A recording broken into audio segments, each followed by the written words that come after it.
Jesús se puso a la mesa con los apóstoles y les dijo: yo tenía gran deseo de comer esta Pascua con ustedes antes de padecer, porque les digo que ya no la volveré a comer hasta que sea la nueva y perfecta Pascua en el reino de Dios. Jesús, aceptando una copa, dio gracias y le dijo: tomen esto y repártelo entre ustedes, porque les aseguro que ya no volveré a beber del fruto de la vid hasta que llegue el reino de Dios. Después tomó pan y dando gracias, lo partió y se lo dio diciendo: esto es mi cuerpo que es entregado por ustedes, hagan esto en memoria mía. Hizo lo mismo con la copa después de cenar, diciendo: esta copa es la alianza nueva sellada con mi sangre, que es derramada por ustedes. Palabra de Dios. Te alabamos, Señor. Si nosotros profundizamos en la lectura que acabamos de hacer, nos damos cuenta que la Eucaristía fue instituida ¿por quién? Por Jesús, ¿no? Él cuando dijo: tomad y comed todos de él, porque este es mi cuerpo que será entregado por vosotros para la salvación. Él dijo: por favor, ¿me hacen el favor de hacerlo? O dijeron: hagan esto en conmemoración mía, ¿no? Es un mandato, o sea que yo quiero que levante la mano. ¿Quién piensa que la misa es obligatoria? Levante la mano los que crean que la misa es obligatoria.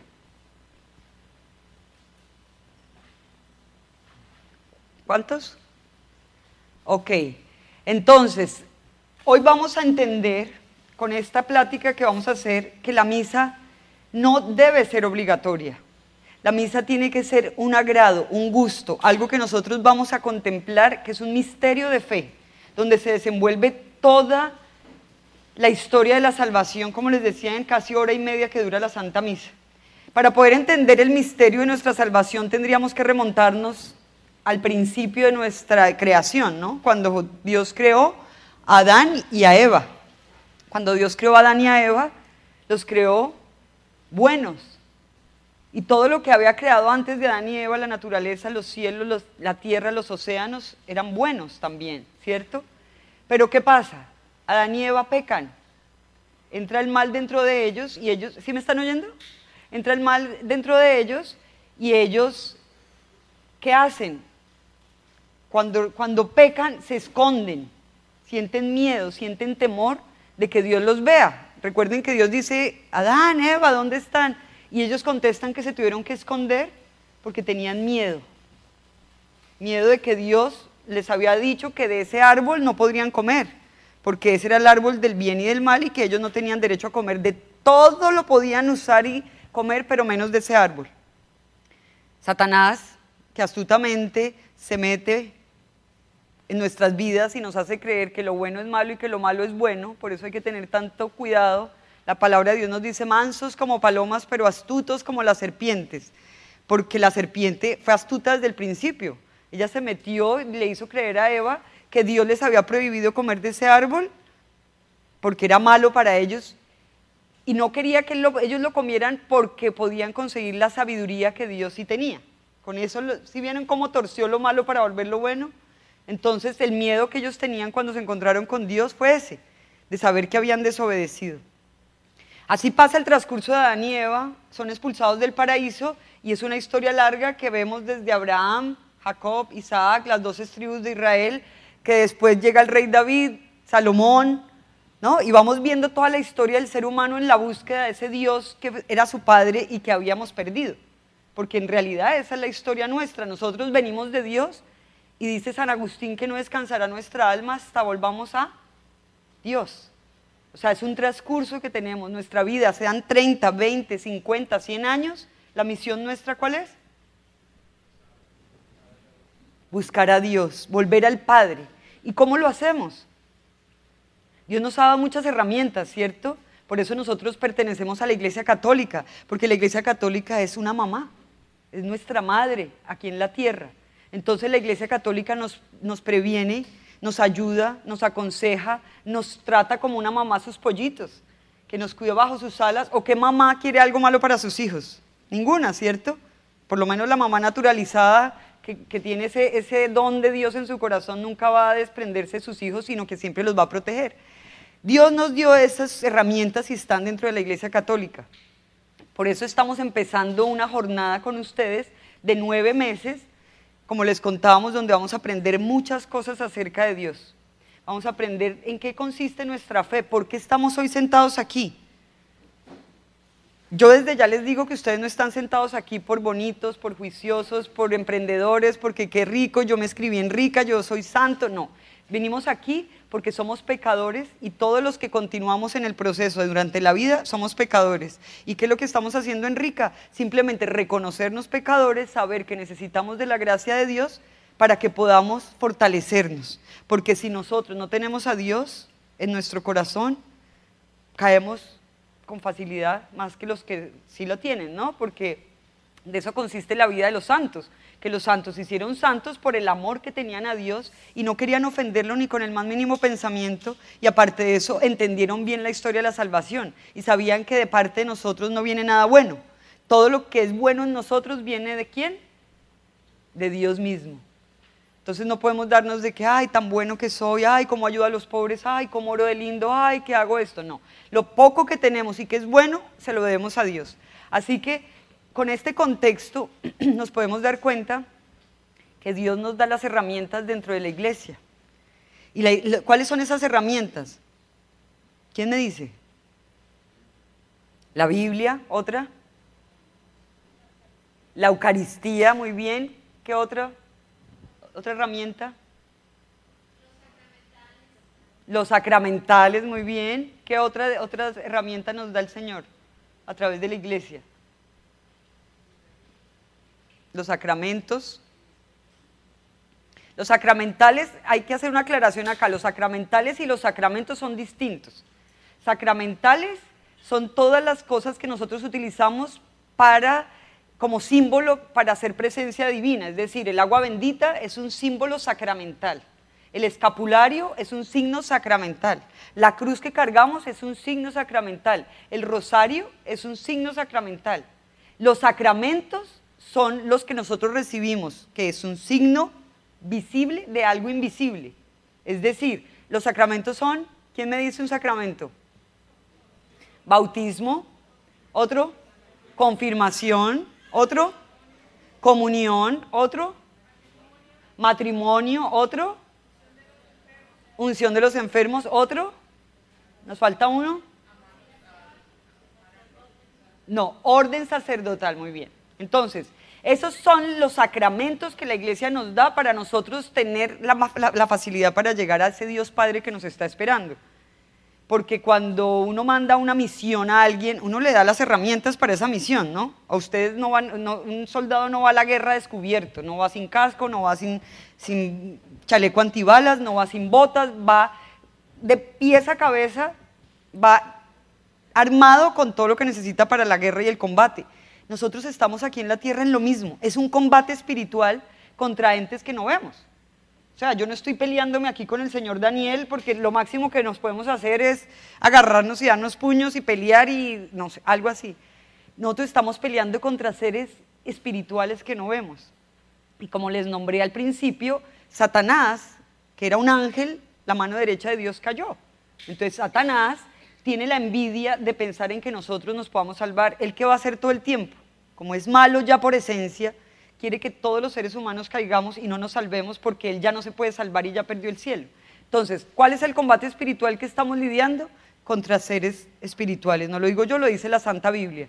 Entonces, para yo llegar al punto que quiero llegar nosotros necesitamos de una salvación, y esa salvación no se consigue sino a través de ¿quién? De Jesús. Jesús es la segunda persona de la Santísima Trinidad. Vamos a ir abarcando temas. Yo no quiero que ustedes sientan que en una clase van a poder absorber y entender exactamente lo que la iglesia nos quiere enseñar, porque los apóstoles vivieron 3 años con Jesús, duraron 40 días antes de que viniera el Espíritu Santo y todavía no entendían las Escrituras, no entendían lo que había pasado en la última cena, no entendían muchas cosas que Dios en persona se las había mostrado. Así que yo no pretendo que ustedes comprendan el misterio. Ojalá y el Espíritu Santo en este caminar nos muestre, nos abra el entendimiento, la razón, el alma, porque se necesita de todo para poder entender el misterio que Dios nos quiere revelar en esta noche. Entonces, nosotros vamos a hablar hoy del significado de la Santa Misa precisamente porque es a través de la Santa Misa que nosotros conmemoramos el sacrificio que tuvo nuestro Señor Jesús para salvarnos. Yo les preguntaría hoy, ¿qué es lo máximo que ustedes han hecho por un ser humano para salvarlo de algo, para ayudarlo en algo? ¿Qué es lo máximo que ustedes, no me lo digan, piensen, qué es lo hasta el extremo que ustedes hayan llegado a hacer por alguien? De hecho, una madre o un padre dice, yo soy capaz de dar la vida por mi hijo, ¿o no? ¿Cierto? Vamos a ver si en la práctica somos capaces.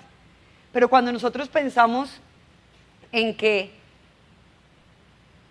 hubo un ser que se llama la segunda persona de la Trinidad, de la Santísima Trinidad, Jesús vino, siendo todo Dios, se vino y se encarnó en la Virgen María y se hizo hombre y padeció todos los pecados de todos nosotros juntos cuando Él no cometió ni un solo pecado y se hizo pecado por nosotros hasta el extremo de morir a latigazos, a pedradas, a puños, a bofetadas, a pellizcos, a patadas, a todo lo que nos podamos imaginar le pasó a Jesús en la cruz. El que haya visto la pasión de nuestro Señor Jesús por Mel Gibson se puede dar cuenta de todo lo que vivió Jesús y no es exagerado, es más, no pudieron poner seguramente todo porque era más sangriento de lo que vimos, pero con esto lo que quiero es mostrar hasta qué punto Dios nos amó tanto que fue capaz de entregar a su Hijo único, pero no porque Dios se lo pidió al Hijo, sino porque el Hijo se ofreció al Padre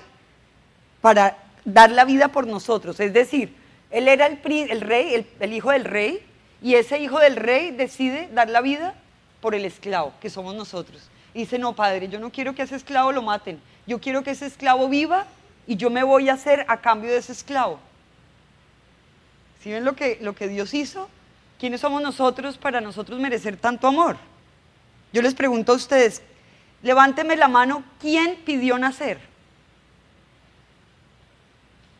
Alguien dijo, uy, yo quiero estar en México, nacer en Guadalajara de ese papá y de esa mamá y que sean mis ojos claros o que sean oscuros o que mi pelo sea curly o que... No, nadie, ninguno pedimos venir. Ya por ende, cuando nosotros hacemos esa reflexión, decimos, si yo no pedí venir, alguien tuvo que haberme puesto aquí, ¿cierto? Y no me puso para ocupar un espacio, me puso para cumplir una misión.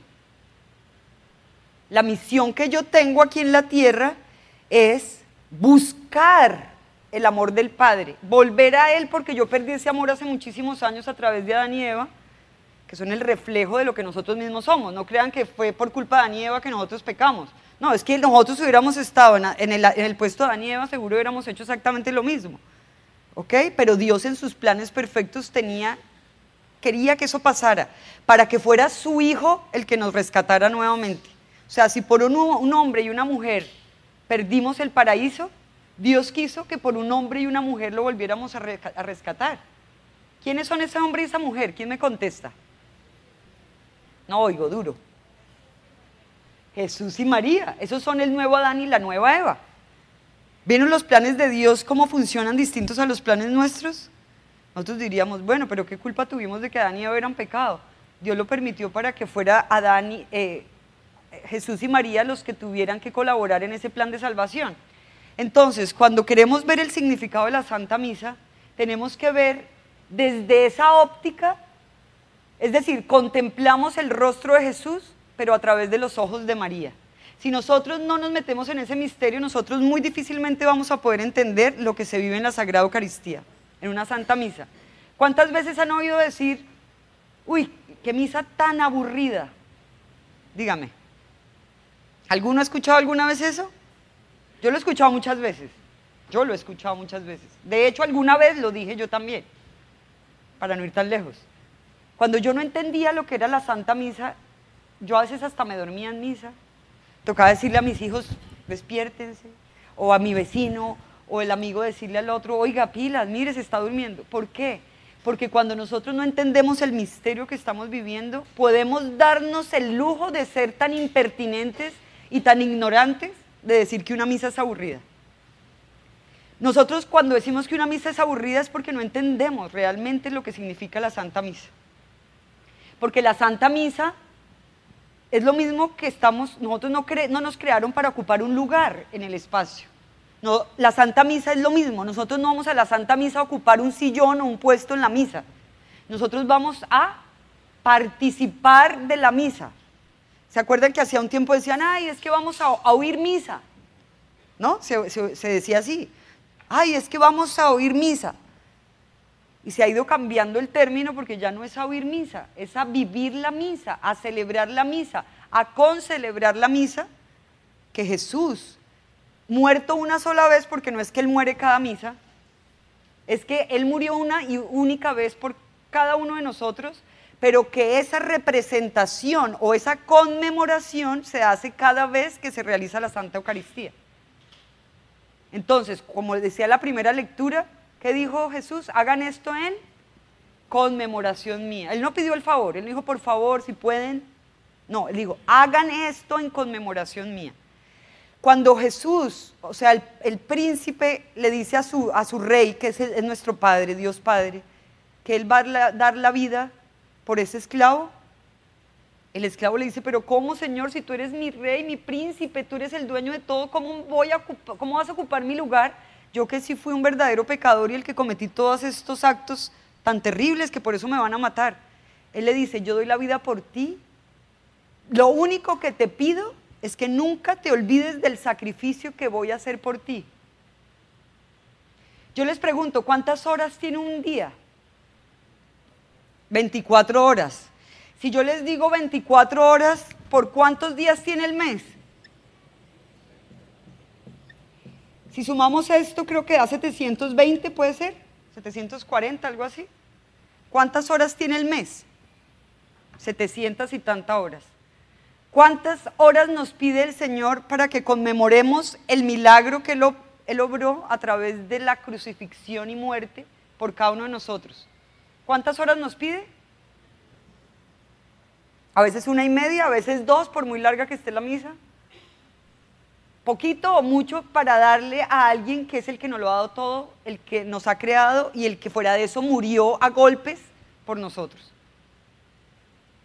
¿No? Cuando entendemos ese misterio, por eso dicen que la madurez de un católico está cuando vive la misa a nivel de celebración y no de obligación. Por eso les hice esa pregunta al principio, porque muchos hemos pensado que la misa es una obligación, y sí lo es. De hecho, Él no nos pide el favor, nos dice, el primer mandamiento es amar a Dios sobre todas las cosas. Entonces, si nosotros sabemos que no somos huérfanos, porque eso es lo lindo de la Iglesia Católica, nosotros no somos huérfanos, como en otras iglesias que no tienen mamá. Ellos no tienen a la Virgen, por ejemplo, la niegan. Cuando es Dios mismo el que la escogió, además, para que a través de ella viniera su Hijo, se encarnara en el vientre de ella y naciera para salud y remedio nuestro. ¿Cómo podemos ser tan impertinentes y tan soberbios de decirle a la mamá de Jesús que ella no tiene derecho a nuestra veneración, por ejemplo? Si el mismo Dios fue el que la veneró cuando el mismo ángel se le presentó, ¿cierto?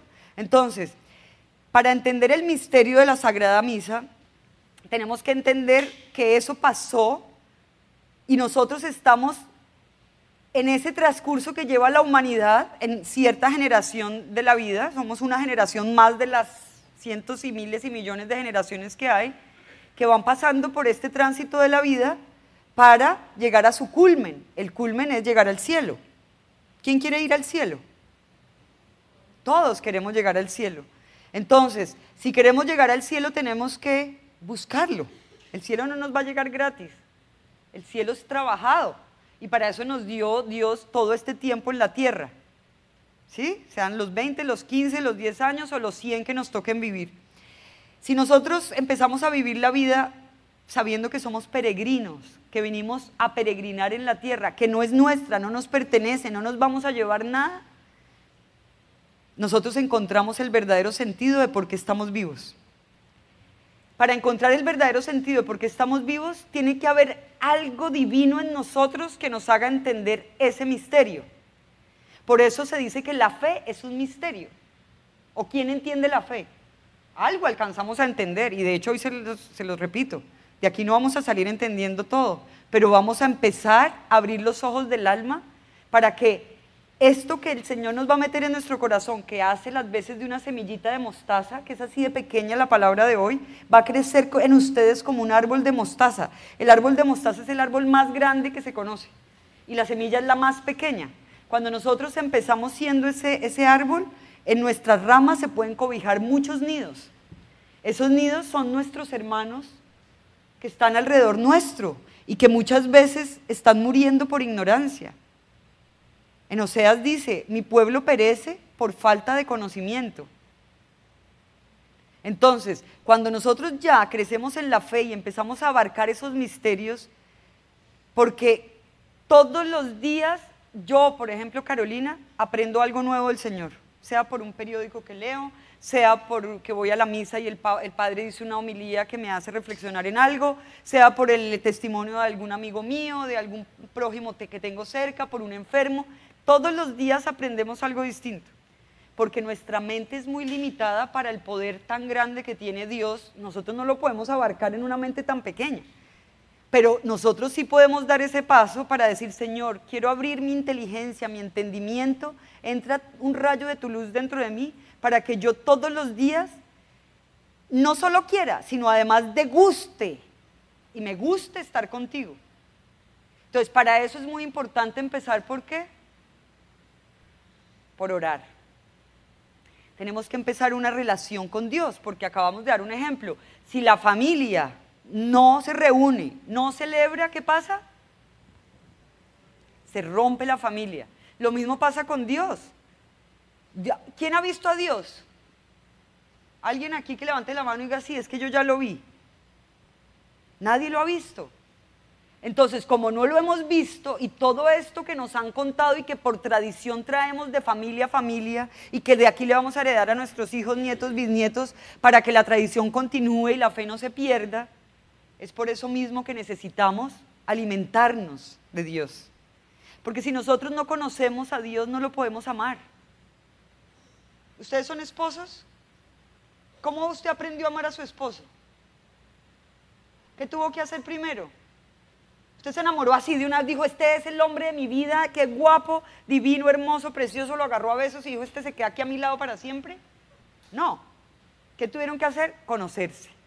Así nos pasa en la relación con Dios. Si nosotros no conocemos al Dios vivo, no podemos amar lo que no conocemos.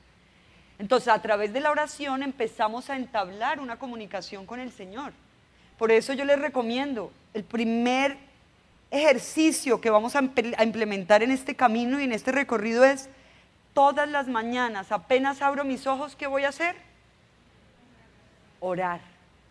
Que algunos vamos para el baño porque estamos que no aguantamos, pero que antes de pisar el piso, Señor, yo me dé una bendición y le diga, Señor, gracias por este día que me das nuevo. Ya después ustedes mirarán qué tienen que hacer, pero dedíquenle primero 5 minutos, después se les va a volver 10 minutos, después 15 minutos, después media hora, después 1 hora, después ni siquiera 1 hora les alcanza y quieren ir a la Eucaristía diaria, porque la madurez de un cristiano llega cuando precisamente la misa se le vuelve un gusto y no una obligación. Entonces el que ve por gusto recibir un regalo, pues todos los días va a recibir el regalo, ¿cierto? Y pone las manos así para recibir el regalo, no hace y se rehúsa a recibir el regalo. No, si te gusta el regalo vas a abrir los brazos y lo vas a recibir. Cuando nosotros llegamos a esa madurez espiritual, empezamos a querer ir a misa diaria, a no perdernos ese banquete. Yo oía, en este momento no me acuerdo el santo, pero un santo decía que cada vez que nosotros faltamos a la Eucaristía, la sangre de Cristo cae al piso y se pierde. Imagínense ustedes, porque esa sangre estaba destinada a caer sobre cada uno de nosotros. Además, porque Jesús no solamente está presente en la Santa Misa, Jesús está actuando en cada uno de nosotros en la Santa Misa. Nosotros no estamos conmemorando un símbolo, como hacen los hermanos separados que dicen que celebran la Eucaristía una vez al mes, pero para ellos es un símbolo. Entonces puede ser cualquier tipo de pan, puede ser cualquier vino, puede hacer, y todo el mundo se reúne y sacan el marrano y sacan el cerdo y sacan... No, lo de nosotros es distinto, porque precisamente nosotros sabemos que en la consagración que hace el sacerdote se hace una transubstanciación, que es el cuerpo, la sangre, el alma y la divinidad del Señor.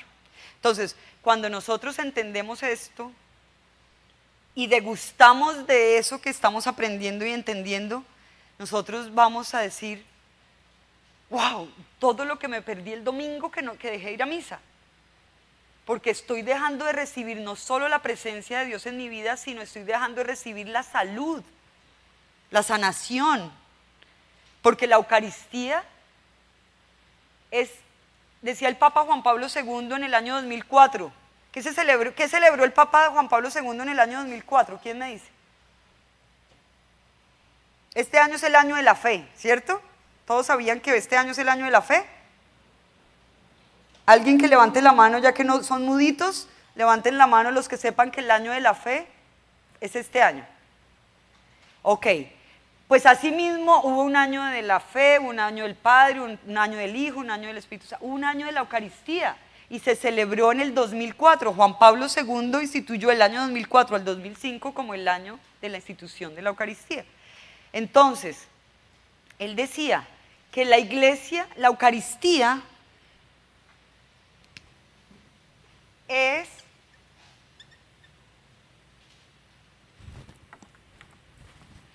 la fuente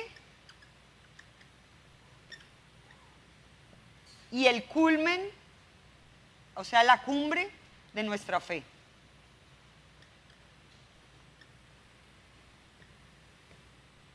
De nuestra fe. Es decir, que nosotros vamos a la Eucaristía porque en la Eucaristía semanalmente nos estamos haciendo uno con Cristo, porque no solamente nosotros lo recibimos a Él, sino que Él nos está recibiendo a nosotros. Imagínense eso. Nosotros pensamos que nosotros nos lo comemos a Él, pero Él nos come a nosotros primero. Entonces, cuando nosotros vemos ese misterio tan grande, dice, pero ¿cómo puede ser algo así? ¿Cómo puede ser que un pedacito de pan tan pequeñito se pueda convertir en el cuerpo y la sangre de Cristo? Pues les tengo una mejor noticia. Una partícula de esa hostia que se caiga es Jesús mismo entero en ese pedacito. ¿Me entienden? A mí me parece increíble, por ejemplo, que Jesús, siendo el Hijo de Dios Padre, el dueño de la creación absoluta, porque todo existe para Jesús, en Jesús y por Jesús. Dios creó todo para Jesús. Y Jesús quiso compartir todo lo que Él tiene con nosotros. Entonces, cuando nosotros vemos desde esa óptica, nos ponemos a pensar y decimos, wow, ¿cómo va a ser que Jesús, siendo el Rey, el Creador, el dueño de todo lo que existe, se haya querido quedar en un pedacito de pan? ¿Por qué no en una langosta, por ejemplo? ¿No? Que todo el mundo, uy, la langosta, qué rico una langosta, y vamos al mejor restaurante a comernos una langosta porque es carísima, porque es lo mejor y lo máximo. O porque no en un diamante, o porque no en una montaña, o porque no en un río. Se quiso quedar en un pedacito de pan, porque el pan es el alimento del pobre. Díganme, ¿qué familia cuando no tiene nada que comer, lo primero que consigue qué es? Un pedazo de pan, ¿no? Y lo puede compartir con todos sus hijos, aunque sea un pedacito, una migaja para cada uno. En el pan, es un misterio muy grande que Él haya escogido el pan, pero en el pan Él está reflejando que Él es el pan y que cada granito de trigo que forma ese pan, que aunque no vemos y podemos distinguir en el pan, es cada uno de nosotros. Y Él dice, el trigo que no muere, no nace de nuevo. O sea, Él tenía que morir y ser triturado para dar vida. Por eso Él muere en el hangar de ser triturado. ¿Sí? El pan, ¿cómo se hace? Se amasa, se muele, se hace uno para hacer una masa. Lo mismo el vino. ¿Por qué escogió el vino? Hubiera podido escoger una soda, agua, ¿no? Leche. Él escogió el vino. Porque dicen que el vino es la sangre de la tierra. Y el vino necesita ser triturada, la uva, para dar su máxima expresión de sabor, ¿no? Un vino, entre más añejo esté, dicen que más rico sabe. Entonces, cuando entendemos el misterio del pan y del vino, podemos entender que todo es predispuesto por Dios por algo. Y nosotros participamos de ese banquete que es un anticipo del cielo en la tierra. Cuando yo sé que esto es un anticipo del cielo en la tierra y que ya estoy viviendo parte del cielo aquí en la tierra cuando voy a la Santa Misa, levánteme la mano, ¿quién va a dejar de ir a misa de ahora en adelante? Nadie. Ya todos sabemos que si esto es un pedazo del cielo y lo puedo vivir anticipadamente y me va a ayudar a fortalecerme para tener fuerza, para poder librar esta batalla espiritual que les había nombrado antes, porque el que no se crea pecador, que tire la primera piedra. O sea, el que no le cueste trabajo dejar el pecado, ese que se pare y le hacemos aquí un monumento de una vez al lado de la Virgen.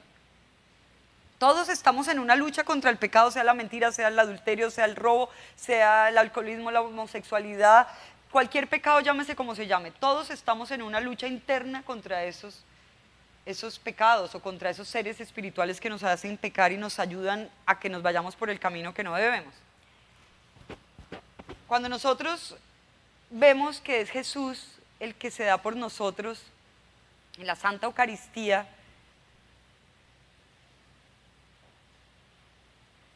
hay un protocolo para asistir a la Santa Misa.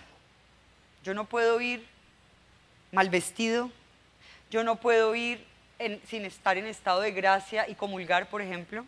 Dice San Pablo, el que coma indignamente el cuerpo y la sangre de Cristo, come su propia condenación. Es por eso tan importante entender los pasos de la misa y ahora voy a entrar en esa etapa. Vamos a conocer cuáles son los pasos de la misa, pero antes les voy a hacer la lectura de Primera de Corintios para que lo vayan buscando, 11, 23, 31. San Pablo el que está hablando, dice: yo, Pablo, he recibido del Señor lo que a mi vez les he transmitido. Es decir, ya él trae una tradición de antes, ¿no? Él está repitiendo lo que él vio oyó por boca de los apóstoles. El Señor Jesús, la noche en que fue entregado, tomó pan y después de dar gracias lo partió diciendo: esto es mi cuerpo que es entregado por ustedes. Hagan esto en memoria mía. De igual manera, tomando la copa, después de haber cenado, dijo: esta copa es la nueva alianza de mi sangre. Todas las veces que la beban, háganlo en memoria mía. Fíjense bien, cada vez que comen de este pan y beben de esta copa, están proclamando la muerte del Señor hasta que venga. Por tanto, el que come el pan o bebe la copa del Señor indignamente, peca contra el cuerpo y la sangre del Señor. Cada uno pues examine su conciencia y luego podrá comer el pan y beber de la copa. Es palabra de Dios.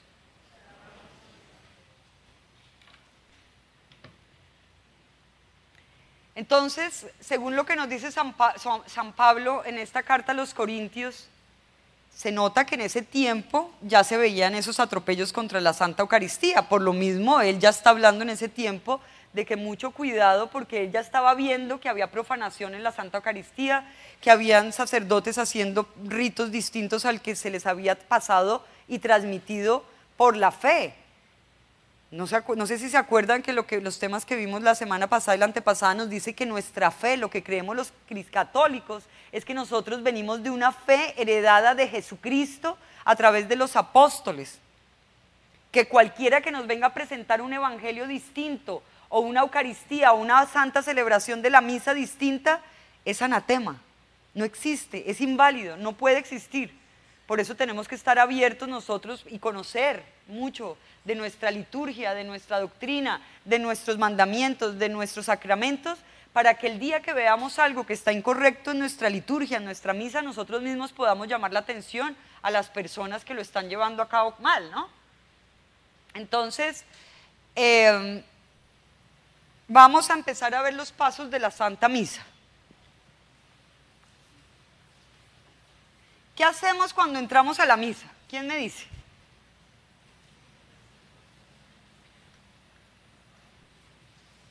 Entramos por un caminito que nos lleva a las bancas, ¿sí o no? Eso nos está representando que somos peregrinos. Desde que entramos a la Santa Iglesia, la Santa Misa, nosotros ya estamos empezando a simbolizar el pueblo de Cristo, ¿ok? Entonces, cuando se entren a la misa, no entren comiendo chicle, hablando por teléfono, no. Estamos entrando al templo sagrado. Desde ese momento que pisamos la Santa Iglesia, ya entramos en reverencia. Botamos el chicle, apagamos el celular, nos vestimos apropiadamente para la Eucaristía. ¿O quién va a donde el primer ministro de Inglaterra en short y chanclas? Nadie. Yo creo que si nos invitan a una cena hoy con el presidente Obama, seguro salimos a cambiarnos, a maquillarnos, a peinarnos, a poner los tacos de este tamaño, la falda más adecuada, el pantalón, lo que sea. Entonces, ¿cuánto más si vamos a ir a la Santa Eucaristía? No tenemos que ir apropiadamente vestidos. Entonces, la Eucaristía, la Santa Misa empieza ¿cuándo? Cuando entramos. Entramos a nuestras bancas y ¿qué pasa? Entra detrás de nosotros ¿quién? El sacerdote, con sus ministros, sean los monaguillos, sea el diácono que está también acompañándolo, la muchachita o el muchacho que lleva la cruz. ¿Sí vemos? Toda esa procesión cuando vamos entrando. Eso es para significar cuando entra el sacerdote que ya la comunidad está completa y se puede empezar el ritual de la Santa Misa. ¿Cómo empezamos la Santa Misa? ¿Quién me dice? ¿Quién ha ido a misa? ¿Ninguno? A ver. Empieza con cantos, muy bien. Empieza un canto que nos va adentrando en el misterio y que nos va haciendo que el alma se eleve, porque eso es lo que hace el canto. Dicen que cantar es orar 2 veces. Cuando empiezan los cantos, el alma se empieza a encontrar con Jesús. Pero ¿qué es lo primero que el Padre hace? ¿Nos hace dar qué? La bendición.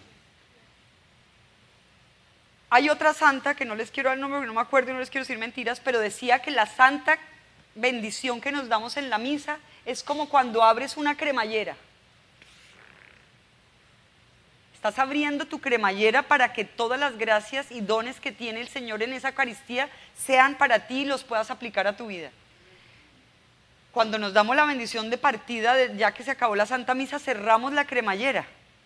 Pero no la cerramos para entrar el misterio solo para nosotros, sino para que toda la enseñanza que tuvimos en esa tarde o en ese día o en esa mañana de esa misa entre dentro de nosotros y nosotros vamos después a abrir esa cremallera durante la semana y repartir bendiciones a todas las personas que encontramos a nuestro lado. Porque nosotros no vamos a la Eucaristía solo a pedir, nosotros vamos a recibir. Pero después no nos tenemos que quedar solo con lo que recibimos, sino que tenemos que dar. Y en eso la mejor maestra es ¿quién? La Virgen. La Virgen era la reina del universo, creada para ser la madre de Dios. Ella quedó embarazada y hubiera podido decir, vengan esclavos a darme aire que tengo calor, ¿no? ¿Ella qué hizo? Salió corriendo a servir a su prima Santa Isabel, embarazada, siendo la mamá de Dios, la princesa, la reina del universo. Entonces, ¿cuánto más nosotros que somos unas pobres criaturas comunes y corrientes tenemos que hacer? Servir, servir y servir.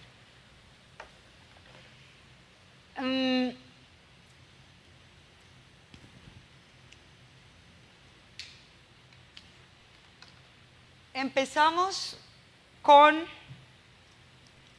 la entrada con la bendición. Después vamos a entrar en esa relación ya con Dios y su pueblo. Para los católicos la misa debe ser lo más importante, tanto que no se puede prescindir de ella, como hablábamos ahora. No podemos prescindir de la misa, no es que hoy estoy cansada, no voy a misa. No podemos prescindir de la misa, porque ahí no se está beneficiando Dios de nosotros. Dios no nos necesita a nosotros, ya para empezar. Nosotros lo necesitamos a Él. Entonces cuando vamos a la Santa Misa, vamos a recibir todo lo que Dios tiene para nosotros. Tan importante será la Eucaristía que cuántos millones de mártires tenemos. ¿Ustedes creen que si la Eucaristía fuera cualquier cosa, alguien sería capaz de dar la vida por algo que no importa? ¿Ustedes han oído que alguien dé la vida por algo que no vale la pena? Yo creo que no. Yo creo que si yo tengo que dar la vida por algo, tiene que ser algo al extremo que me haga dar la vida. Entonces, ya sabiendo nosotros eso, vamos a vivir la Santa Eucaristía de una manera distinta.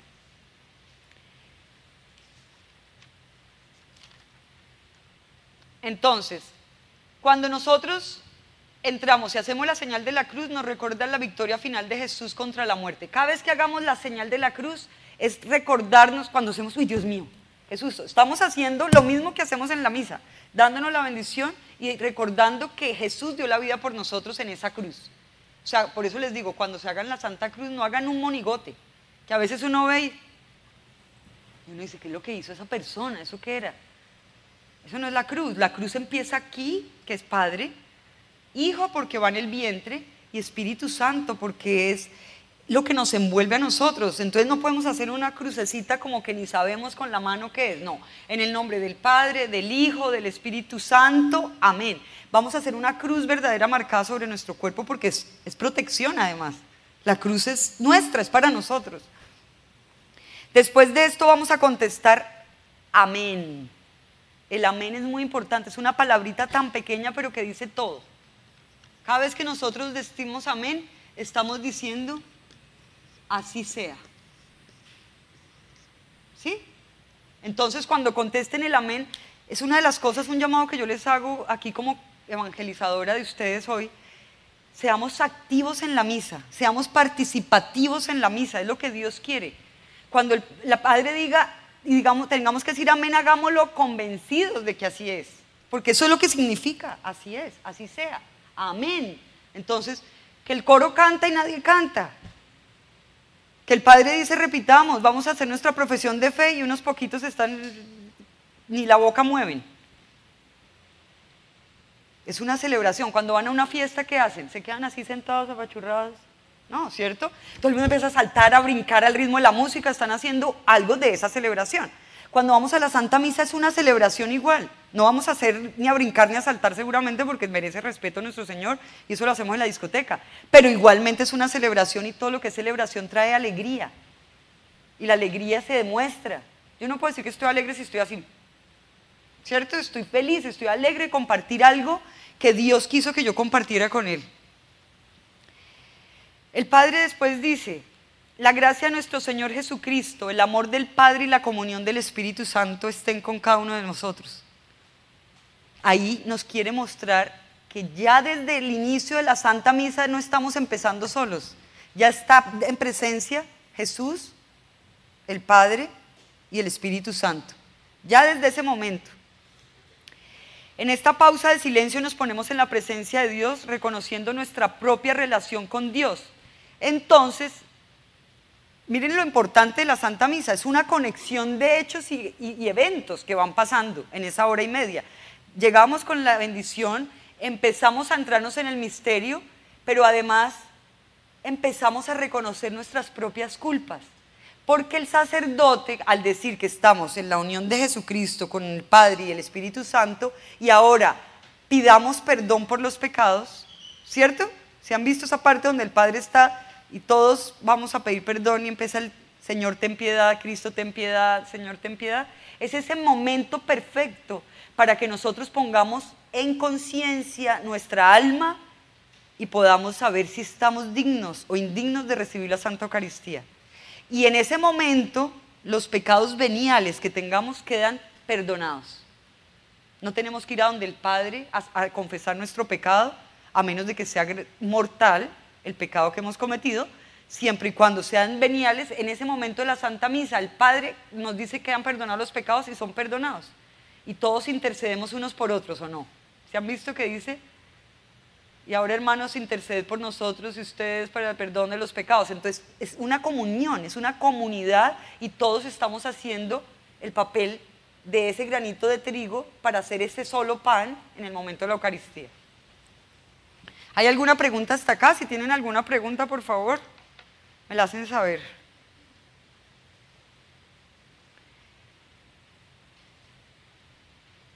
Caro, yo tengo una pregunta, Caro. Dime.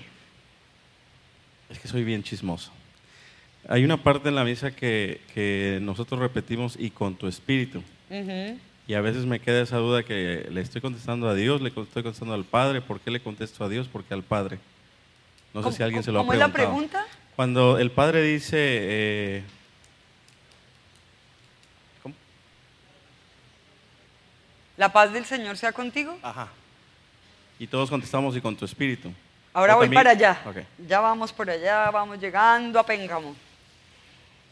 La gloria, después vamos a, o sea, cuando nosotros llegamos a ese momento del arrepentimiento, se nos viene a la cabeza esa parábola del hijo pródigo. ¿Alguien la ha escuchado?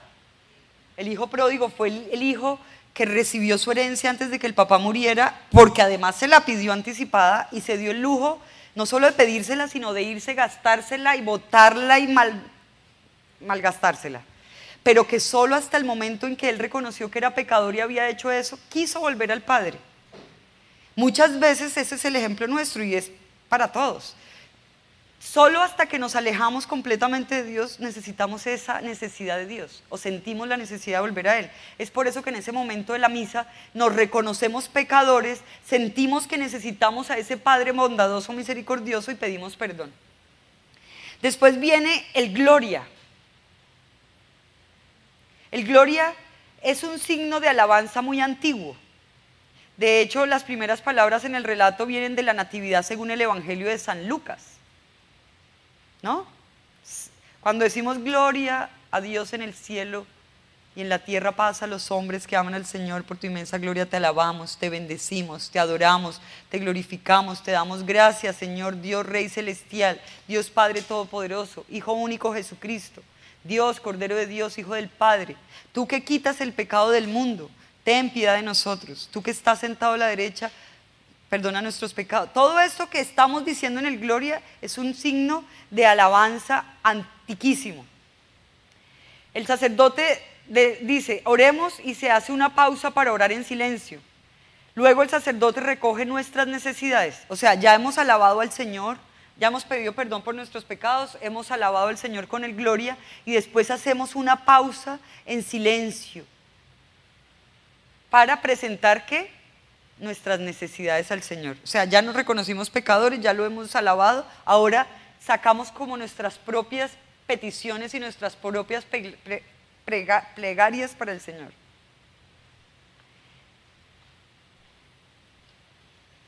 Ustedes han visto también que en la misa hay diferentes momentos para pararnos, para arrodillarnos, para sentarnos. Y dirán, algunos se han preguntado ¿por qué? ¿Por qué no nos quedamos todo el tiempo sentados o todo el tiempo parados o todo el tiempo de rodillas? Pues porque como es un ritual y todos los rituales tienen sus propias simbologías, este ritual de la celebración de la Santa Eucaristía, nos ponemos de pie cuando estamos en actitud de reverencia para escuchar la palabra de Dios. ¿Sí? Entonces, cuando es el Evangelio, si se han dado cuenta, y cuando son las lecturas, nos paramos. Cuando nos sentamos es porque estamos en actitud de reflexión. Entonces nos sentamos para reflexionar, por ejemplo, el momento de la homilía. ¿La homilía qué es? Es el momento en que el Padre empieza a explicar lo que se habló en las Escrituras y nos las va enseñando. Nos va dando una luz acerca de lo que se leyó. ¿Qué hacemos? Nos sentamos porque en ese momento vamos a reflexionar. La otra posición es estar parados con la cabeza inclinada. En el rito occidental nos arrodillamos, pero se permiten las dos cosas, o quedarse parado con la cabeza inclinada para recibir la bendición, o arrodillarse para recibir la bendición también. Entonces, ¿qué estamos haciendo cuando nos arrodillamos? Reconociendo que estamos ante alguien muchísimo mayor que nosotros, digno de alabanza y de gloria, y no vamos a quedarnos de pie, entonces nos arrodillamos, ¿no?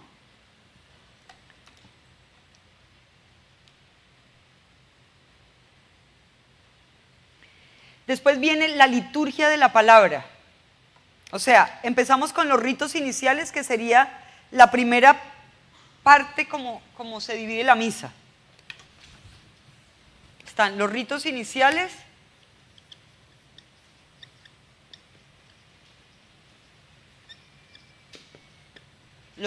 entre los que está todo lo que hablamos, la petición de pedir perdón, la señal de la cruz, el gloria, todo esto que les nombré anteriormente. Pero después viene la liturgia de la palabra.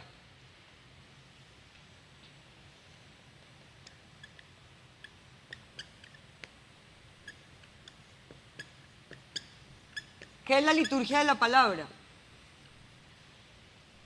Es el momento que transcurre entre que empezamos la primera lectura, que siempre está sacada del Antiguo Testamento, siempre, solamente en la época de resurrección se lee otra lectura, pero mientras estemos en el tiempo ordinario se va a leer siempre una lectura del Antiguo Testamento.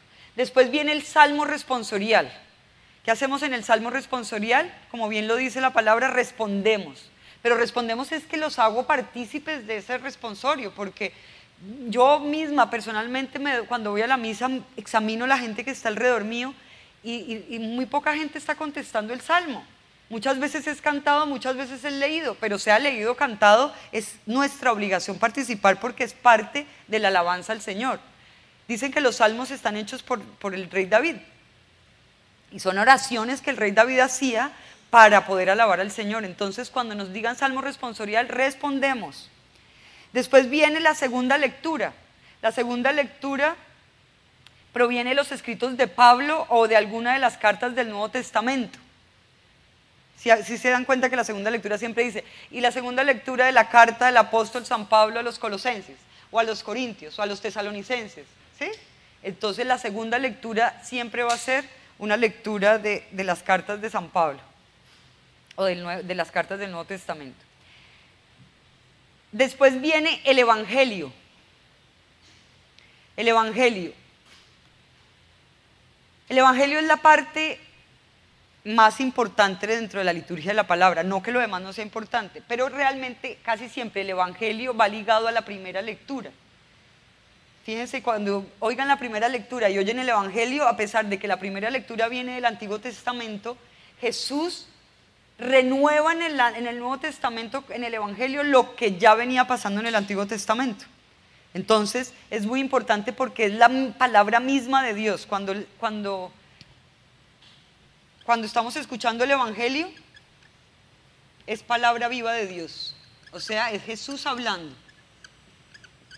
Porque en las cartas de San Pablo, es San Pablo hablándole a la gente de esos pueblos, o en el Antiguo Testamento, cuando leemos el profeta Isaías, o Jeremías, o Zacarías, son personajes que existieron en el Antiguo Testamento que ya nos están hablando de ese Mesías que estamos esperando.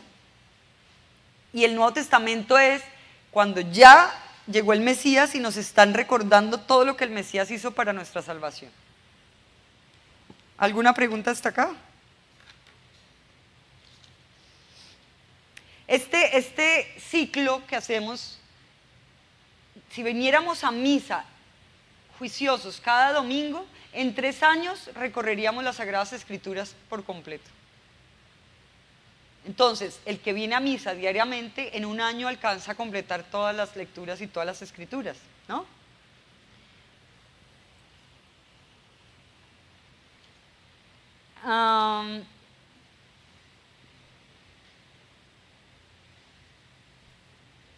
El ciclo litúrgico empieza el primer domingo de Adviento. Este está muy chiquitito aquí para verlo, pero este es el ciclo de nuestra Iglesia Católica, el año litúrgico se llama. Aquí empieza, por ejemplo, la Natividad. Empieza con el Adviento. El primer domingo de Adviento empieza el ciclo litúrgico. Entonces empezamos aquí y vamos pasando del tiempo del Adviento a la Natividad, después al tiempo ordinario, después la Cuaresma, después la Semana Santa, después la temporada, el tiempo pascual, Pentecostés y el tiempo ordinario nuevamente hasta llegar nuevamente al Adviento. En este tiempo es donde les estoy diciendo que vamos a recorrer casi que la Biblia entera, todos los escritos, si asistimos asiduamente, ¿no? En el ciclo A se ven los evangelios de San Mateo. En los del ciclo B se ven los evangelios de San Marcos y en el ciclo C se ven los de Lucas. El evangelio de Juan generalmente se lee durante la Pascua. Si ven que en la Pascua, bueno, se van a dar cuenta ahora cuando ya empiecen a frecuentar la Santa Misa y cuando lleguemos a la Vigilia Pascual y todo, casi todas las lecturas son sacadas de Juan. Y lo mismo en Navidad. Y a veces se utilizan las lecturas de Juan para completar el ciclo B, porque el Evangelio de Marcos es más cortito, entonces se meten algunas lecturas de Juan para completar el ciclo. Hablamos de la homilía. Entonces, después del evangelio, ¿qué pasa? Viene el padre y nos hace sentar y empieza lo que se llama la homilía. ¿Qué pasa en la homilía? ¿Han oído una palabra que se llama sermón? No nos gusta mucho porque sermón suena como que, ay, otra vez me está sermoneando, ¿no? El sermón sonaba, en la época de antes se usaba mucho esa palabra porque realmente era una doctrina lo que se daba. El padre no solo adoctrinaba a la gente catequéticamente, sino que además lo llamaba y lo apelaba para que se convirtiera la persona. Entonces se decía el sermón, pero ahora se le ha llamado comúnmente homilía, porque en la homilía está el sacerdote explicando o dando luz acerca de las lecturas que escuchamos en la primera lectura, en la segunda lectura y por qué no en el evangelio.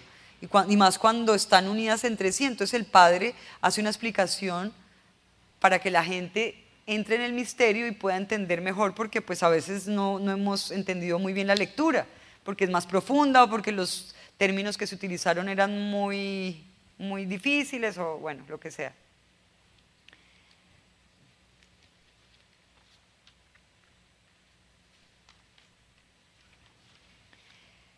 ¿Qué es el evangelio? ¿Quién me dice? ¿Qué significa la palabra evangelio? Evangelio significa la buena nueva de Jesús. No es, ¿se acuerdan lo que hablaba Omar Aguilar la semana pasada? Decía que no es una cosa que nosotros no podemos comprobar. Si ustedes se dan cuenta, todo lo de Jesús es histórico. Todo se puede comprobar. El que no sea cristiano ni católico se puede meter al Google hoy y decir, poner el nombre de Jesucristo y le va a salir la información, nació tal día, murió tal día, por causa de Poncio Pilatos, tal no sé qué, ¿sí? Todo eso lo vamos a poder ver. Pero mucho ojo con quedarnos con que Jesús vivió en esa época y ya.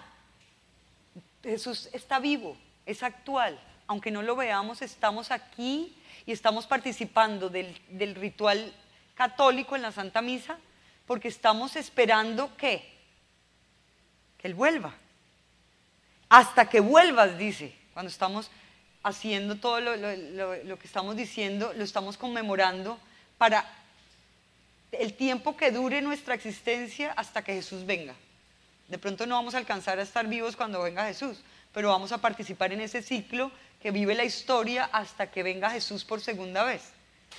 Porque Jesús vino por primera vez para reconciliarnos con el Padre, pero Él no ha sido rey todavía realmente, Él no ha ejercido su reinado. Es rey de proclamación, es rey porque ya lo ganó para nosotros y es rey de la creación por ende, pero todavía nos falta que Él se haga rey verdaderamente en nuestra existencia, porque nosotros no lo hemos visto, y Él va a reinar para todos, no solamente para los que existieron cuando Él estaba, sino que va a reinar para los que estamos también ahora y los que van a venir después, ¿no? Entonces es importante saber que la historia no solamente se queda en la historia, sino que sigue actualmente sucediendo. La homilía tiene el propósito, como dije, de explicar las escrituras. Los invito también a que no se apeguen al sacerdote en cuanto a la homilía. Y esto se los digo ¿por qué? Porque a veces tenemos nuestras expectativas puestas en la homilía o el sermón del padre y muchas veces no quedamos contentos.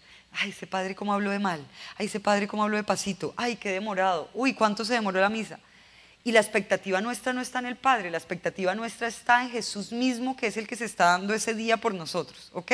Entonces, siempre pongamos nuestra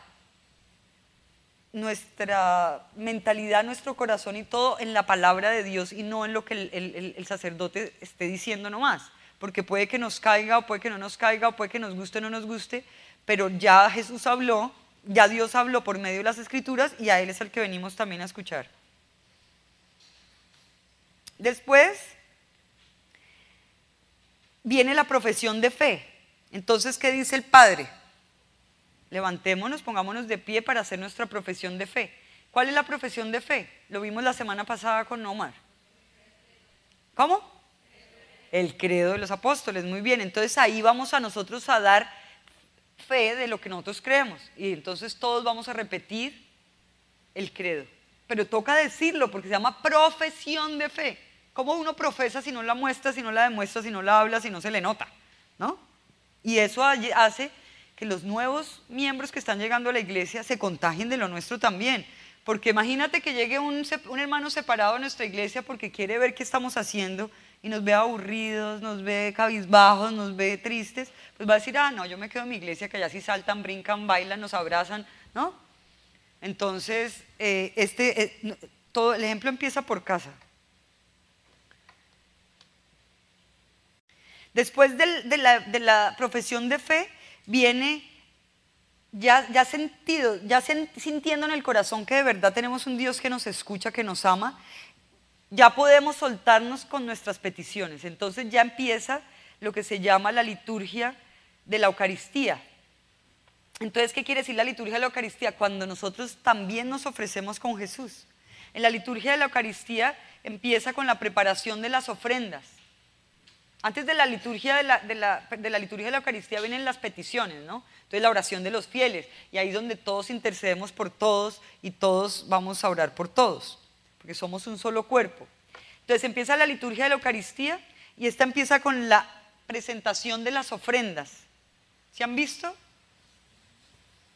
Que a veces les piden el favor a algunos de ustedes que por favor lleven el vino, el pan, ¿no? Y empieza, ya se ha recogido la colecta y también se lleva al altar para que el Señor las bendiga. Entonces la liturgia de la Eucaristía empieza con la preparación de las ofrendas en las cuales el pan y el vino son llevados al altar y preparados para la ofrenda.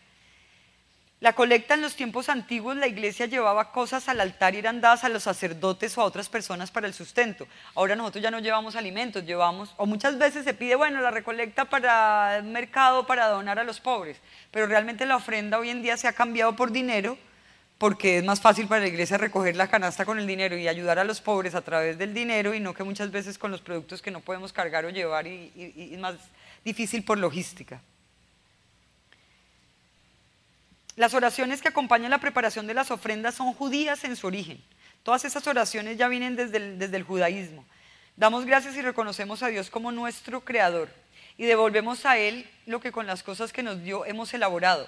Y ahora se las entregamos en las especies del pan y el vino, símbolo de todo lo que somos, y le pedimos que sean transformados en el pan de vida y bebida de salvación.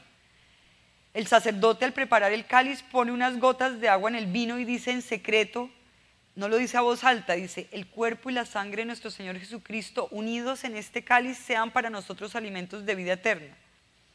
Es decir, que la mezcla de agua y vino, ustedes han visto que el Padre le trae en la ofrenda, ¿no? Agua y vino. El Padre tiene el vino y echa unas gotitas de agua. Eso es un símbolo que quiere decir que nosotros nos estamos uniendo a Jesús. La humanidad y la divinidad de Jesús se está uniendo a la nuestra.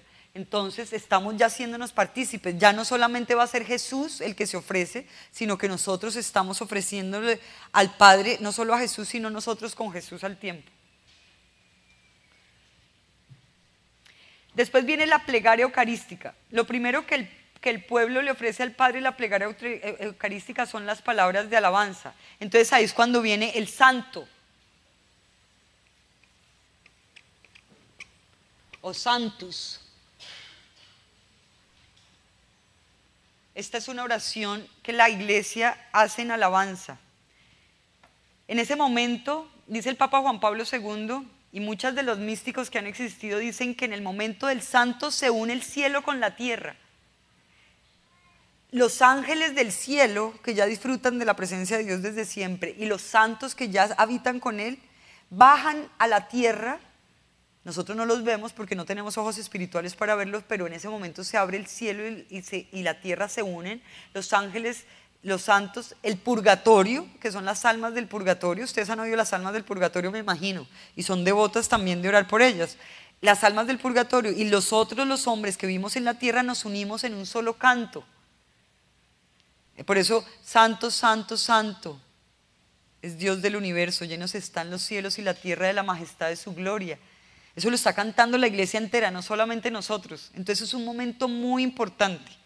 Cada momento de la misa es importante, cada momento, por eso tenemos que estar muy atentos, porque ahí es donde la gente dice, ay, qué aburrición la misa. Pero si es que no estamos viviendo lo que está pasando ni lo entendemos, pues nos aburrimos. Pero si ya vemos ya vamos a cantar el santo acompañando a Isaías, porque Isaías es un profeta del Antiguo Testamento y ya Isaías el santo está sacado de ahí. Isaías vio cómo el cielo se abrió y los ángeles cantaban, santo, santo es el Señor, Rey de los ejércitos. Lo que pasa es que después la iglesia le metió el Nuevo Testamento, le añadió la segunda parte que dice, bendito el que viene en el nombre del Señor. ¿Sí se han fijado que el santo tiene todas esas partes? Santo es el Señor Dios de los ejércitos, llenos están el cielo y la tierra de su gloria. Y después dice, bendito el que viene en el nombre del Señor. Es decir, ya se está refiriendo a Jesús como Mesías. Y después nosotros hacemos el Hosana, que el Hosana, Hosana, Hosana. Ese Hosana es la contestación de nosotros como pueblo en la tierra, reverenciando a ese Señor que viene para salvarnos. ¿Alguna pregunta? Es un tema extenso porque prácticamente resume todo lo que vamos a ver durante la catequesis de 9 meses, pero yo la estoy tratando de dar en un periodo de hora y media. Ya vamos a terminar. Dice, el Nuevo Testamento añade la segunda parte, bendito el que viene en el nombre del Señor. Dice, el sacerdote después pide a Dios que envíe el Espíritu Santo para transformar el pan y el vino en el cuerpo y en la sangre de Cristo. Fíjense que la misa tiene esas 3 etapas. Primero estamos todos hacia el Padre, ¿no? Pidiéndole perdón a Él, que no tenga en cuenta nuestros pecados. Después venimos a la consagración, la liturgia eucarística, la plegaria eucarística para que llegue Jesús al altar. En persona es Cristo, por eso el sacerdote es tan importante. No cualquiera puede celebrar la misa. Acuérdense que hay un ministro que se llama el sacerdote, que es el que consagra y hace que el pan y el vino se conviertan en el cuerpo y en la sangre del Señor. ¿Ok? Entonces, hasta que no haya, por eso dicen, no hay Eucaristía si no hay sacerdotes. Miren el peligro que hay de que nos quedemos sin sacerdotes. Por lo mismo la iglesia en Santa Ana nos hace orar por los sacerdotes y está haciendo girar un cáliz de vocaciones. ¿Sí lo han recibido en sus casas? Bueno, apúntense para recibir el cáliz de vocaciones, porque no es por nada, pero yo recibí el cáliz y hoy tengo un hijo que quiere ser sacerdote. Entonces puede ser que haya sido también las oraciones de ese cáliz que llegó a mi casa. El Nuevo Testamento nos habla también de que Jesús no está presente, sino que también está actuando y realizando la reconciliación y la sanación entre el Padre y nosotros, su pueblo. Lo que hablábamos, cuando venimos a la misa, estamos aparte de eso sanándonos. No solamente de enfermedades físicas, estamos sanando resentimientos, odios. No estamos sanando de un cáncer, posiblemente nos estamos sanando de alguna enfermedad que tengamos y que no conozcamos por el simple acto de recibir al Señor. Y aquí viene la parte que, aunque parece tan cortita y tan insignificante, es la parte que resume todo el misterio de la fe que estamos celebrando en la Santa Misa. ¿Sí se han fijado cuando el Padre hace la consagración y después dice, este es el misterio de nuestra fe? ¿Sí se acuerdan de esa parte? Y todos contestamos, anunciamos tu muerte, proclamamos tu resurrección, ven Señor Jesús. Lo estamos llamando para que venga por segunda vez. Y el mismo Padre lo está diciendo, el sacerdote, este es el misterio de nuestra fe. ¿Cuál es el misterio de nuestra fe?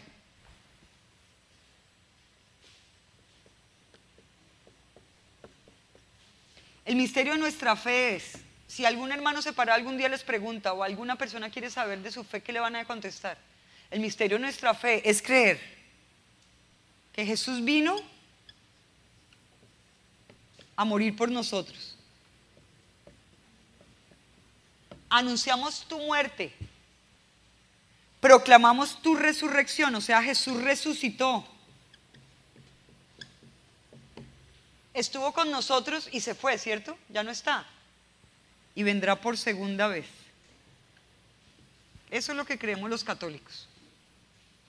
Y en ese pedacito, por eso lo tenemos que decir con ganas también, cantando o hablando como nos lo estén dando en la Santa Misa. ¿No? Pero anunciamos tu muerte, proclamamos tu resurrección, ven Señor Jesús, lo estamos llamando, ven. si con el don del Espíritu Santo en Pentecostés la iglesia nace y se encamina para las vidas del mundo, es en la Santa Eucaristía donde volvemos a renovar ese misterio. Después de la plegaria eucarística se convierte una oración en ofrenda. Si Jesús se ofreció por nosotros, su iglesia ahora, que somos su pueblo, se une en oración para pedir los unos por los otros, no solo por los vivos, sino por los muertos. ¿Sí se han dado cuenta que en esa plegaria se dice "y por nuestro hermanito fulano de tal que ha muerto"?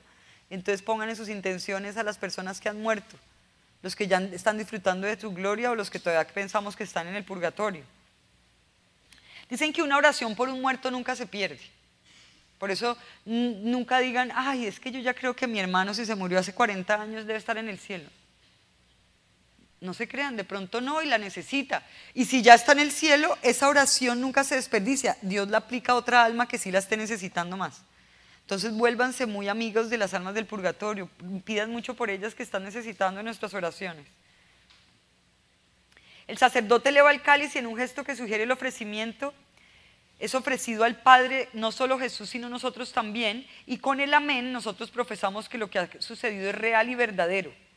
Nosotros nos unimos a ese sacrificio perfecto de Jesucristo y nos preparamos para recibir su cuerpo y su sangre y su alma y su divinidad. Entonces ahora viene el rito de la comunión. Esta es otra parte de la misa, rito de la comunión.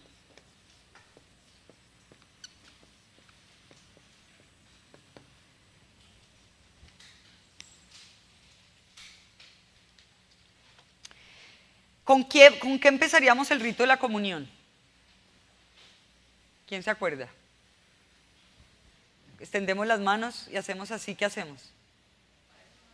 Con el Padre Nuestro. Entonces el rito de la comunión empieza con el Padre Nuestro.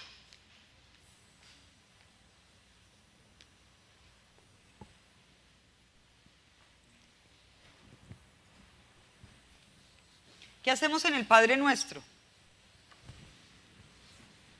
Reconocemos a Dios como nuestro Padre, muy bien.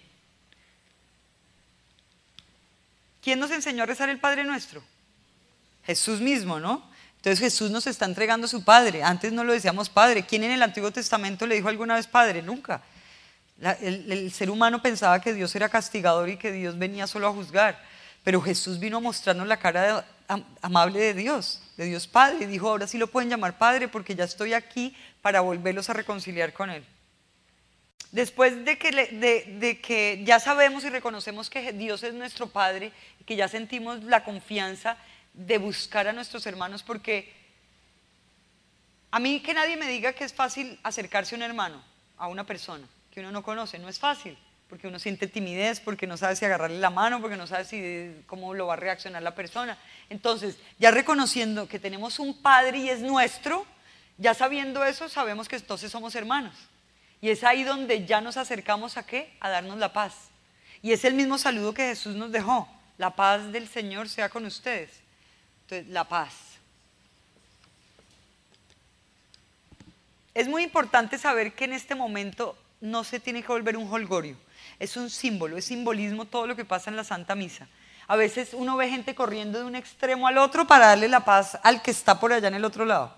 No, la paz es al que está acá y máximo al de enfrente y máximo al de atrás. ¿Por qué? Porque después de la paz viene un momento muy sublime que es el Cordero de Dios que quita el pecado del mundo. ¿Se acuerdan? Cordero de Dios que quitas el pecado del mundo, ten piedad de nosotros. Cordero de Dios, que quitas el pecado del mundo, ten piedad de nosotros. Cordero de Dios, que quitas el pecado del mundo, danos la paz. Y está mucha gente, ni siquiera está orando eso por estar dándole la paz por allá al que está en el otro extremo. Y la paz es un símbolo de que nosotros estamos reconciliados con el Padre y que a la vez, si estamos reconciliados con el Padre, estamos reconciliados los unos con los otros y vamos a transmitir esa paz. Pero no solo es en la iglesia.